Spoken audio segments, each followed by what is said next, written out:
مسئله بریدن گوش حیوانات از نگاه شریعت حرام است. الله سبحانه و تعالی در سوره انعام آیت 119، انعام یعنی چارپاها، در این آیت میگوید که ولا امرنهم فلیبتکن آذان الانعام. این نقل از شیطان است.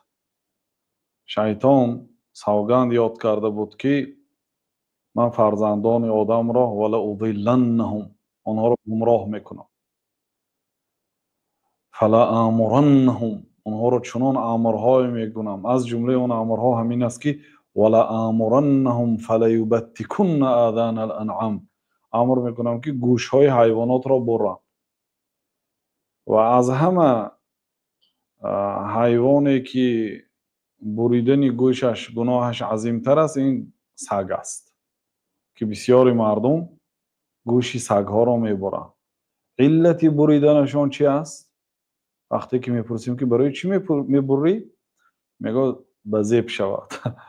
یعنی که خلق الله تعالی بزیب است، بنابراین در دوام شیطان گفت که فلیغیرن خلق الله، من چنان آنها را وسوسه میدم که آنها خلق الله تعالی را تغییر میده. الله تعالی گوشش دراز آفریده، اینا نصف گوشش میبرن، میگن که این نصف گوشش صورتش را بیزیب میکند، ما این را بزیب میکنیم، خوشرو میکنیم. گفته سگ را میبرن. بنابراین بعضی علما گفتن که از همه حیواناتی که گوشش بریدنش گناهش عظیمتر است سگ است. گفتن برای اینکه سگ اصلا برای چی به گوشی سگ شما چی کار دارید؟ اصلا ماند رود سگ. اینا سگ نگاه میدارن، حالا که در خانه سگ نگاه داشتن حرام است. و بعد از آن گوشاش میبرن، به او اهمیت میده. من در مردم اروپا و مردم روسیه به سگاشون یک نمود خدمت میکنن، یک نمود صرف و خراجات میکنن که بعضی آدم ها به فرزندانش اینقدر خراجات ندارد.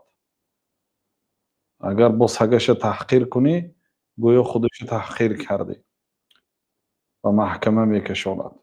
ولا آمرنهم فلیبتکن آذان الانعام. در همین تفسیر همین آیات علامه محمد امین شنقیطی رحمت الله علیه گفتند که قوله ولا آمرنهم فلیبتکن آذان الانعام يدل على ان تقطيع آذان الانعام لا يجوز.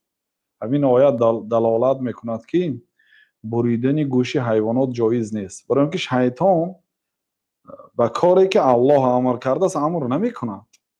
بنابراین وقتی که الله تعالی عرق را هم و من عمل شیطان گفت، عرق نوشی این عمل شیطان است گفت، خمر را، وقتی که عملی شیطان که شد و عمل دینی نیست، الکی عمل گناه است. برای اینکه شیطان هیچگاه به کار خیر امر نمی کند.